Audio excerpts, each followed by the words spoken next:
सजगता इतनी है बिल्कुल। कि अभी पीछे जैसे कुछ हुआ तो एकदम से जैसे वही अपना पुराना खांचा बना हुआ कि एकदम से वो वाला भाव मैं बेचारी टिपिकल टीनेजर और with in few seconds not even a minute एकदम से अंदर से आवाज आई, अच्छा फिर चली।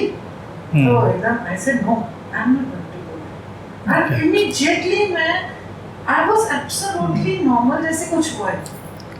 बिल्कुल बिल्कुल ठीक, जो आपने पकड़ा है बिल्कुल ठीक पकड़ा है। इस समय जितनी बातें आप कह रही हैं वो परफेक्टली करेक्ट है, उसमें हमें कोई चीज़ सुधारने की ज़रूरत ही नहीं।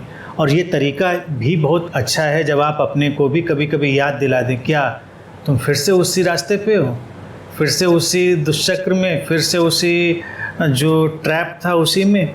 याद दिला देना भी कभी कभी ज़रूरी रहता है, तो हम फिर से एकदम से अपने ट्रैक पर आ जाते हैं। जैसे हम ड्राइव करते करते कभी थोड़ा सा आदमी नींद में आ रहा हो तो लगता है स्टीयरिंग कहीं हमारी कांप रही, तो फिर वो अपने को याद, फिर वो जाग जाता है पूरी तरह से, फिर अपना फोकस्ड होकर ड्राइव करने लगा। तो ड्राइविंग में कभी कभी झपकी आ सकती है, प्रॉब्लम नहीं है ना, उसमें कोई गिल्ट भी नहीं है, इट हैपन्स। लेकिन कितनी एक सीकर का जो एकम्प्लिशमेंट है वो यही कि वो कितनी क्विकली उसको फिर से कवर कर लेता है। ऐसा नहीं कि वो बह गया तो बह गया, फिर उसको 2-3 साल बाद याद आया कि अरे होता है, आप ड्राइव भी करते हैं, गाड़ी नीचे ऊँचे उतर जाती है, लेकिन फिर ले आते हैं ट्रैक पे। तो बस ये चीज़ है। तो जितनी बातें आप कह रहे हैं सब बिल्कुल परफेक्टली क्लियर हैं। इट इज़ भाई यूं ही बात समझ के आप एकदम से फ्री हो जाएं तो इससे बेहतर तो कोई चीज़ नहीं। बुद्धा तो किसी भी चीज़ से इंसान को मुक्त कर रहे थे, विधियों से ही मुक्त कर दिया उन्होंने, अपने से भी मुक्त कर दिया। तभी तो उन्होंने कहा कि अपदीपो भव, बी योर ओन लाइट। पहले जैसे वो भरा हुआ था हमारे इनबिल्ट था कि खाना बना रहे हो तो जाप करो, भजन करो, तो मैंने काफ़ी कोशिश करी पर मेरे से होता नहीं था और कुछ गड़बड़ हो जाता था किचन में ये सब के चक्कर में। अच्छा, इधर जैसे जैसे थोड़ा सा अवेयरनेस बढ़ी है तो इधर कुछ महीनों से I keep on checking myself after some time कि मैं क्या सोचूं। अब इधर मैं कुछ टाइम से रियलाइज कर रही हूँ कि बिल्कुल ब्लैंक होती हूँ। Blank not in the nonsensical way, but एक कोई विचार नहीं होता and I am chopping and cutting and cooking and doing whatever is needed, पर एकदम कोई विचार नहीं होता। Is it right? It is empty space, it is empty space.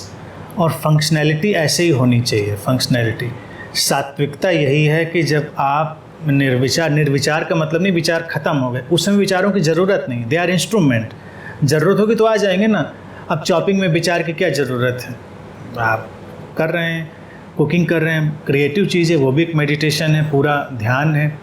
इसीलिए मैं इन चीज़ों को बहुत ऑनर देता हूँ कि इन सबको भी ध्यान ही आप बनाएंगे तभी चीज़ होगा।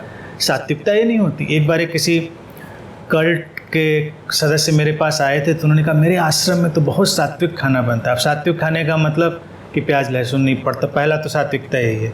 उससे पता नहीं कौन सी दुश्मनी और तामसिकता जोड़ी है लोगों ने, और उसके अलावा तामसिकता के उन पे 1000 चीज़ें अभी गिनी जा सकती हैं। फिर जो उन्होंने चीज़ बताई तो मुझे बहुत मज़ा आया। मैंने कहा अच्छा, तो ये भी एक तरीका है सात्विकता पैदा करने का। उन्होंने कहा कि हमारे यहाँ तो आश्रम के किचन में पराठे बनते हैं या रोटी बनती तो आटा भी गूँथा जाता है तो ओम ओम करके आटा गूँथते हैं, ओम ओम करके आटा गूँथते हैं। और पराठों पे घी भी लगाते हैं तो ओम ओम करके लगाते हैं। तो कमाल की बात है, फिर तो सही में बड़े सात्विक हो जाते होंगे सारी चीज़ें।